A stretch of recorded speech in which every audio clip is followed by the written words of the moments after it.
काम करते हैं देवेन चौकसी जी से बात करते हैं। आज के बिग मार्केट वॉइसेस की कड़ी में हमारे साथ मौजूद हैं। देवेन जी नमस्कार, कार्यक्रम में स्वागत है आपका। ये ऑल टाइम हाई के नज़दीक जाके थोड़ी बहुत टर्बुलेंस और बीते 3-4 दिन में जिस शब्द ने हमको थोड़ा प्रभावित किया है वो रहा आपका एआई बबल। आई थिंक ये शब्द जो है वो यूएस मार्केट को थोड़ा ट्रबल तो कर रहा है, पर आपको लगता है कि ये प्रॉब्लम थोड़ी परसिस्ट करेगी और जो यूएस मार्केट का पिछले 3-4 दिन में इंडियन मार्केट से प्रभाव पड़ा है उसको आप कैसे रीड करेंगे देवेन इस वक्त? Good afternoon Virendra.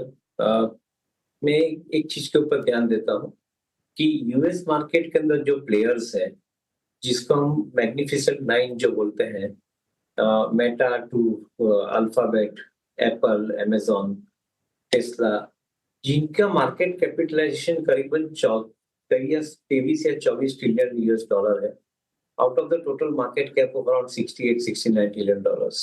So almost one third market cap उनके पास है, 2/3 market cap बैलेंस 491 कंपनी के पास है। तो मैं ऐसा समझता हूँ कि यहाँ पे थोड़ा वैल्यूएशन का स्ट्रेच जरूर है, मैं मानता हूँ।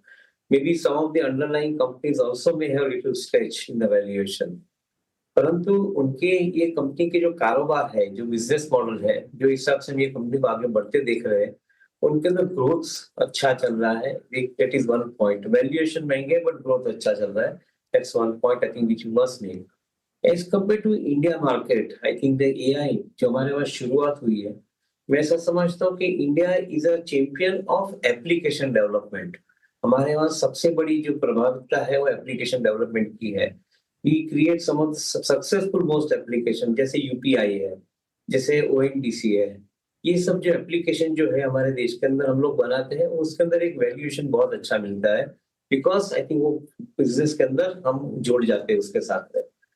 सिमिलरली जो कॉर्पोरेट सेक्टर के ऊपर जो एप्लीकेशन डेवलपमेंट है through the use of AI, it is just a beginning. So मेरा ऐसा मानना है कि AI valuation wise I think पहले वेस्टर्न वर्ल्ड के अंदर थोड़ा स्ट्रेच है, इंडिया के अंदर शुरुआत है। Maybe Indian IT companies are now adapting to AI, and fortunately they are not as expensively quoted as some of the Western peers are quoting. So मैं ऐसा समझता हूँ कि ओवरऑल ग्रोथ का प्रोग्राम हमारे वहाँ अभी भी बहुत प्रॉमिसिंग है, and that's where probably I think our eyes and ears should be kept open. Largely एक opportunity जब मिलती है वो स्पॉट करने के लिए, we remain relatively more bullish about the prospects going forward than otherwise.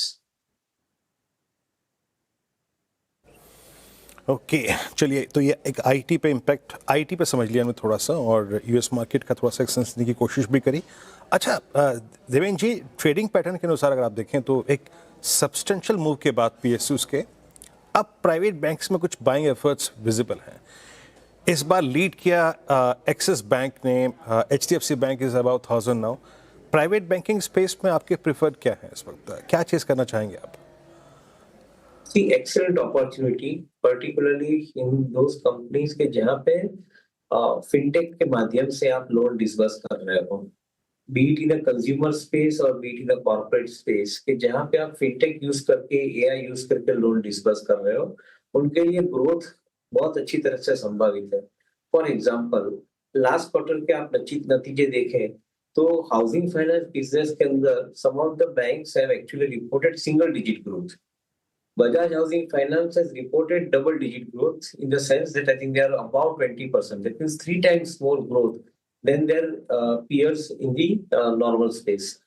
मैं ऐसा समझता हूँ कि जो कंपनियां रिटेल लेंडिंग के अंदर, जो कंपनियां कॉर्पोरेट एसएमई एमएसएमई लेंडिंग के अंदर, या इवन फॉर दैट मैटर निश segment like I think housing finance के अंदर, जो कंपनियां एक एडवांटेज उनको ये मिलता है कि वो टेक्नोलॉजी यूज करती है, तो शायद उनके लिए दो आउटकम संभावित है। एक, they would be disbursing loan faster compared to their peers, which is giving them the market advantage. The second part is that their non-performing asset ratio will remain low, largely because they are more calibrated in disbursing the loan. तो मैं ऐसा समझता हूँ कि I think use of technology in the private banking space, in the NBFC space, is giving a distinct edge to some of these companies, and that is where your focus should be. Yes, you are right. I think अगर यहाँ से एक अच्छा growth मिलना चाहिए, अगर Nifty 30,000 का होता है तो private sector banks included should be participating big time into this particular growth story. I will not be surprised if we get 15 to 20% upside in some of these banks in a course of around 12 to 15 months from now. Okay interesting Deven ji, good afternoon. हमने US markets पे बात की, हमने sector specific बात किया banks financial society space को लेकर, लेकिन मेरा सवाल आपसे भारतीय बाजार को लेकर है। हमने दो बड़े इवेंट्स देख लिए, बिहार इलेक्शन रिजल्ट देख लिया, हमने Q2 रिजल्ट्स देख लिया। अब आने वाले जो ट्रिगर्स हैं, जैसे ट्रेड डील हो गई, Q3 Q4, हालांकि कुछ कदम बढ़ाए गए हैं ट्रेड डील को लेकर। ऐसे मूड माहौल में भारतीय बाजार की स्थिति कहाँ देखते हैं आप देवेन जी, कहाँ खड़ा है? और नेक्स्ट टारगेट, अगर आप ऑप्टिमिस्टिक हैं इंडियन मार्केट्स को लेकर, तो निफ्टी पे, बैंक निफ्टी पे नेक्स्ट टारगेट क्या होगा? I think overall, I think movement in the market is definitely positive. एक तरफ higher amount of surplus income in hands of individuals, क्योंकि अगर आप फैमिली ऑफ 4 हो और आपकी 12 लाख की इनकम टैक्स एग्जम्प्ट है, तो दैट मींस के फैमिली ऑफ 4 को थियोरेटिकली आई थिंक आप 50 लाख की टैक्स इनकम एग्जम्प्ट दे रहे हो। That money is either going for consumption और that money is either going for investment.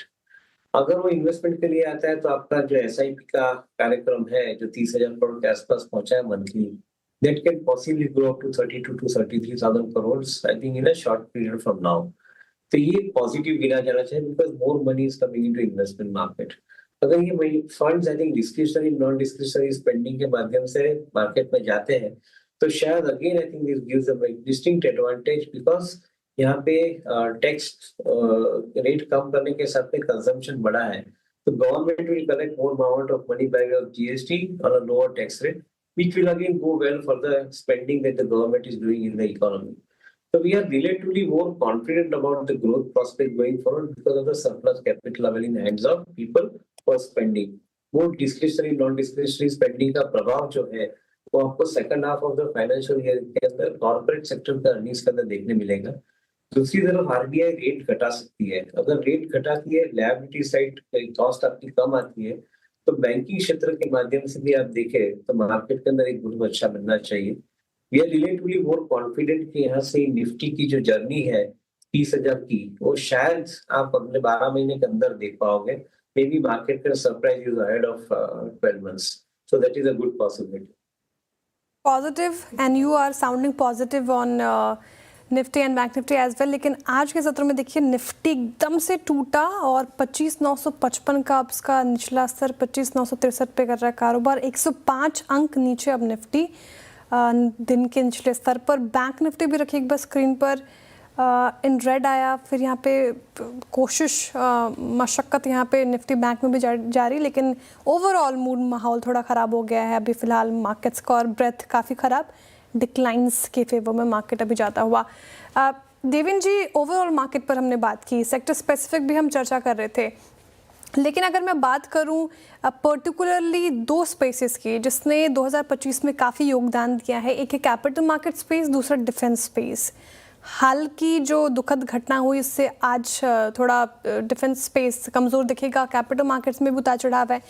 ये दो स्पेस 2000 आने वाले क्वार्टर्स के लिए और 2026-27 के लिए कैसे देखते हैं आप? क्या जिस तरीके से पैसे बने हैं पिछले कुछ महीनों में, वैसे ही डिफेंस और कैपिटल कंट्रीब्यूट करेंगे? I think the reality checks in now, क्योंकि अगर आप डिफेंस सेक्टर की बात करते हो तो करीबन आपकी इकोनॉमी 10%, 7.5% नॉमिनल जीडीपी पे ग्रो हो रही है। डिफेंस का जो बजट है, जो हिसाब से डिफेंस के माध्यम से स्पेंडिंग हो रहा है इकोनॉमी के अंदर, तो most of the companies who are beneficiary of the orders that they are receiving the government defence segment, उसमें आई थिंक मेरे ख्याल से 15 से 20% का एवरेज ग्रोथ आप पकड़ के चल सकते हो। Maybe in a given year you may probably see slightly higher growth, which will get adjusted to 15-20% kind of a growth rate on an average if you have to take a CAGR basis. तो अभी 4 साल के अंदर defence का जो क्षेत्र है वो करीबन यहाँ से जो कंट्रीब्यूट कर रहा है वो डबल हो सकता है, दैट इज पॉसिबल। मगर उसके सामने वैल्यूएशन देखो कंपनी के, तो अगले 3 साल के वैल्यूएशन ऑलरेडी मार्केट डिस्काउंट कर चुका है, तो दैट मीन्स के मार्केट को ऊपर जाने के लिए थोड़ी स्ट्रगल करनी पड़ेगी because of the valuation which has scaled up. In my viewpoint, I think unless market gives correction, ये valuation शायद इतने जल्दी scale up नहीं होंगे, तो ये एक चीज के ऊपर आपको ध्यान देना पड़ेगा। So maybe that answers your question कि इस साल के अंदर will we see the higher amount of participation which we saw in the previous year in the defense? My understanding says that I think it will have to correct first before it shows higher amount of growth. Similar situation, capital market or capital market intermediaries की है. I think the stock exchanges, the depositories, the registrars, ये जो intermediaries हैं, उनके definitely कारोबार के अंदर वृद्धि आ रही है. वॉल्यूम बढ़ रहा है, नए इन्वेस्टर्स के एसआईपी अकाउंट के माध्यम से नए डीपी अकाउंट भी खुल रहे हैं, डिपॉजिटरी अकाउंट भी खुल रहे हैं. तो मैं ऐसा समझता हूँ कि ओवरऑल ग्रोथ का ट्रेजेक्टरी है वो पॉजिटिव है, मगर वैल्यूएशन अगर समय से जल्दी स्केल अप हो जाता है तो शायद आपको थोड़ा वेट करना पड़ेगा unless market gives correction. As of now, the market is trying to see the value proposition in unlocking of some of the larger businesses. So Reliance Group है, Adani Group है, even Tata Group है, SBI है. I think some of these companies are possibly showing the signs of unlocking some of the businesses which they have created up till now. और उसके अंदर मैं शायद समझता हूँ कि अगले 12 महीने में प्ले करेगा अच्छी तरह से, ऐसा मैं समझता हूँ. So instead of buying any particular sector which has already appreciated in the last 12 months, I think one would like to look at those sectors कि जहाँ पे unlocking की एक अच्छी opportunity मिलती है. तो बड़ी कंपनियां हैं, बट फिर भी I think अच्छा एक upside का potential हमें दिख रहा है in some of these companies or businesses. Okay इस बीच देवेंद्र जी से बात करते करते हल्का सा डिटोर लेते हैं और Nifty is at day low और निफ्टी 25,961 पे 25,961 यानी 26,000 के ऑप्शन बेस को आपने एक्सपायरी -1 डे पे तोड़ दिया. डायरेक्टर साहब जरा 2-3 चीज़ें रखेंगे. जरा कितनी करोड़ पुट खड़ी थी जरा प्लीज़ लिखाइए. 2 बजे का जो हमने वो देखा था ऑप्शन स्टैट्स, मतलब लगभग मेरी इस बात समझिएगा कि करीब 2.5 करोड़ पुट खड़ी थी वहाँ पे. तो पुट राइटर्स के जोन वायलेट हुए हैं यहाँ पर. और कल जिस प्रकार से एफआईआईज ने, सुबह हम बात भी कर रहे थे, शॉर्ट पुट एग्जिट की है जनाब, एफआईआईज का स्ट्राइक रेट निकला बहुत बढ़िया. कल उन्होंने शॉर्ट पुट एग्जिट की, इंडेक्स शॉर्ट किया और ये लीजिए 10 डे में टूट गया. कुछ देर पहले हम देख रहे थे 1 करोड़ पुट बिकी थी, अब 1 करोड़ सवा करोड़ पुट, 26,000 टूटा, 10 डे में तोड़ रहा है. और बड़ा इंटरेस्टिंग डायरेक्टर साहब जरा प्लीज़ आप लिखे आइएगा निफ्टी और निफ्टी पे 10 डे में ड्रॉ कर दीजिएगा. मैंने बड़ा इंटरेस्टिंगली था मार्क करके रखा हुआ था थोड़ी स्टडी में. 11 नवंबर के बाद जितने भी सेशंस हुए हैं, 11 के बाद 12, 13, उसके बाद 14 और अब तक, हर 2 सेशन बाद निफ्टी ने 10 डेमा को छुआ है. हर 2 सेशन बाद. ये कैंडल में कन्वर्ट नहीं हो पाएगा, it's a line chart, but her 2 session बाद. यानी हमने 11 नवंबर को 10 डेमा से इजेक्ट किया, बाहर निकले, 2 दिन इसके ऊपर रहे, 14 को फिर टेस्ट किया, 17 और 18 को ऊपर रहे, 19 को फिर टेस्ट किया, 20 और 21 को ऊपर रहे, आज 24 को फिर टेस्ट किया. तो निफ्टी बार बार कंफर्मेशन लेने के लिए इस डायरेक्शन में 10 डेमा को छू रहा है. बट मैं एक चीज़ दिखाता हूँ आपको, that's called globally associated space. एक बार लेके आइए आप निफ्टी मेटल. निफ्टी मेटल है जिस पे इस बार सबसे बड़ा प्राइस डैमेज हुआ है, is at day low 10,020 below 100 DEMA after 1 सितंबर 2025. ये है वो स्पेस. देवेंद्र जी आपकी राय मेटल्स पे क्या होगी? मेटल्स में बहुत ही एक खूबसूरत फेज खेला हमने और it's a cyclical space. Time पे आपको एंट्री करनी है, टाइम को आपको एग्जिट भी करना है. अभी आप मेटल्स पे क्या कॉल ले रहे हैं, फेरस नॉन फेरस पे? Distinctly positive. आई थिंक ये अच्छी अपॉर्चुनिटी गिनी जानी चाहिए. मार्केट करेक्शन देता है, लॉन्ग टर्म फंडामेंटल प्रोस्पेक्ट्स 2 जगह से अच्छे लग रहे हैं. एक तरफ डिमांड सिनेरियो बॉयंट इमर्ज हो क्या आ रहा है. India demand scenario is unquestionable. जो ग्लोबल डिमांड सिनेरियो के अंदर अगर ये वॉर रिलेटेड कंट्रीज जैसे जैसे आई थिंक नॉर्मलसी पे आती जाती है, again the demand scenario is becoming important. And मैं ऐसा समझता हूँ कि आई थिंक जो हिसाब से नए कारोबार की एक संभावना है, particularly because of the new investment coming into data centers in the global market, मैं ऐसा समझता हूँ कि I think the ultimate construction level activities will increase. It may not go to the office related construction, but they may go to the larger part of the activity for the data related services इसकी requirement है. So demand for metal is increasing. On the other side, with the inclusion of renewable power in the manufacturing of metals, the average cost of electricity is coming down for most of the companies. And वहाँ पे मैं संभावित लगता है कि अगर energy cost कम है, जिसका शायद रेवेन्यू के सामने कंट्रीब्यूशन देखो तो करीबन 50% के ऊपर रहता है मेटल कमोडिटी कंपनी के अंदर, उसके अंदर आपका बचत होता है, तो शायद I think metal commodity company को स्वीट एडवांटेज ये मिलेगा. एक तरफ प्रॉफिटेबिलिटी बढ़ता है, दूसरी तरफ डिमांड सिनेरियो अपबीट होता है. So there should be a contra buy opportunity in some of the metal commodity companies, particularly in the ferrous as well as in the white metal segment. ये metal space पर आपकी राय। देवन जी बहुत बहुत शुक्रिया आज हमारे साथ जुड़ने के लिए, तमाम सवालों के इतने अच्छे तरीके से जवाब देने के लिए बहुत शुक्रिया आपके वक्त के लिए।